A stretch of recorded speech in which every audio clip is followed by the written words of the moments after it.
Chapter 4. The Veil of Deception. As the day of their union arrived, her smile forced, her eyes vacant, Lily adorned herself in a beautiful white gown, a garment that mocked the darkness in her heart. The fabric, once meant to symbolize purity and joy, now felt like a shroud, suffocating her with the weight of her fate. Her smile, practiced and strained, failed to reach her eyes, which were vacant pools reflecting the turmoil within her. She walked down the aisle, a condemned woman marching towards her execution. Each step was a testament to her forced sacrifice, her heart heavy with a sorrow that threatened to spill over and stain the pristine white gown. The villagers, blinded by tradition and oblivious to the tragedy unfolding before them, applauded with hollow smiles, their joyous shouts echoing in the vast hall like a mockery of her despair. Mr. Caldwell, a figure shrouded in an aura of predatory power, stood at the end of the aisle, a grim reaper awaiting his bride. His eyes, steely and cold, glinted with a predatory gleam that sent shivers down Lily's spine. They were the eyes of a man who viewed her not as a wife, but as a possession, a prize to be claimed and controlled. The air crackled with unspoken desires and hidden intentions, a stark contrast to the celebratory atmosphere that surrounded them. In that moment, Lily felt a profound sense of isolation. The world seemed to fade away, leaving her alone in a vast, echoing void with only the predatory gaze of her soon-to-be husband as her companion. She knew then that this was not a union of love, but a transaction of power, a sacrifice she was forced to make for the sake of her family's survival. Taking a deep breath, she steeled herself for the ordeal ahead, a silent vow forming on her lips. She would not be broken, although she would become another victim in Mr. Caldwell's twisted game. Chapter 5. Trapped in a Gilded Cage. Lily's life at Caldwell Manor was a gilded cage. The house, a sprawling neoclassical mansion with towering columns and manicured gardens, was adorned with priceless artwork and opulent furnishings. Servants scurried to fulfill her every whim, with hushed whispers and obsequious smiles, providing a life of unimaginable luxury to most. Yet, Lily felt no joy, only a suffocating sense of entrapment. The grandeur around her served only as a constant reminder of the life she had lost, the dreams she had been forced to abandon. In this opulent setting, Lily felt an overwhelming sense of isolation and despair. She longed for the simple pleasures of her childhood, the days spent running barefoot through meadows, the warmth of her family's laughter, and the freedom to choose her own path. Now, her life was dictated by her husband's whims. Mr. Caldwell, a man with a cold, calculating gaze and a predatory aura, controlled every aspect of her existence. He moved through the house like a predator, his presence casting a long shadow over Lily's life.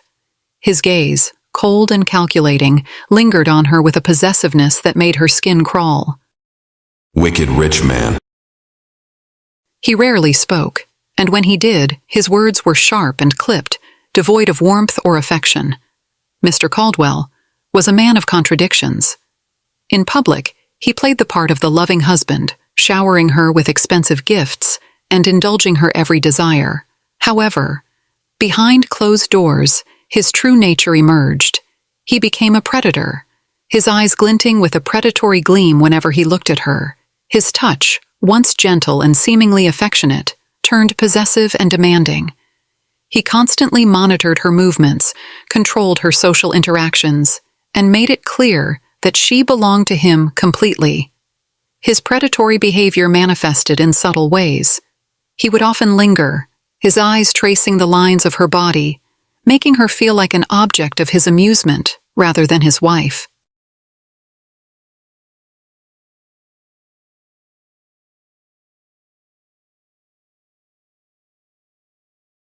He would shower her with extravagant gifts, not out of love, but as a means to exert his control and ownership. He would isolate her from her family and friends, making her dependent on him and further solidifying his hold over her. His touch, when it came, was never gentle. It was a possessive claim, a reminder of who owned her body and soul. He would demand her obedience, brooking no dissent or defiance. Even in the privacy of their chambers, Lily felt no sense of intimacy or connection, only a chilling fear and a deep-seated resentment. One evening, as they sat in the opulent dining room, the silence was broken only by the clinking of fine china against polished silver. Mr. Caldwell watched Lily as she ate, his eyes following every movement, every bite. He finally spoke, his voice a low growl. You are beautiful, Lily, like a rare jewel. His words sent a shiver down her spine, but the compliment held no warmth, only a predatory gleam in his eyes. Lily felt like a fragile butterfly pinned to a display board, her beauty admired but her freedom stolen. This was just one instance of the many ways Mr. Caldwell asserted his dominance and control. He monitored her movements, dictated her schedule, and isolated her from the outside world. He was a master manipulator, playing on her emotions and insecurities to keep her under his thumb. Lily felt trapped, like a bird with clipped wings. The luxury and opulence around her only served as a constant reminder of her entrapment. The walls of the mansion, once testaments to wealth and power, now felt like prison bars, suffocating her with their oppressive silence. The servants, who had initially seemed helpful, became her constant watchers, reporting her every move to Mr. Caldwell.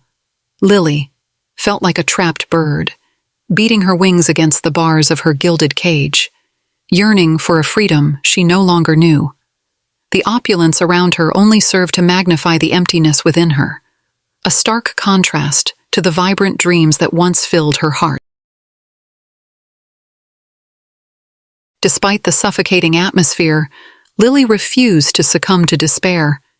She clung to the memories of her childhood, the days spent running free in the meadows with her hair flying in the wind. She yearned for the warmth of love, the shared laughter with a kindred spirit, and the freedom she had known in her childhood days, spent running barefoot through meadows kissed by the sun. Those memories were a beacon of hope, a reminder of the life she once had, and the one she still longed for. In the quiet moments, she dreamt of escape, of a life where she could love and be loved freely. Lily's life became a tragic one, a tale of a woman trapped in a loveless marriage with a predator.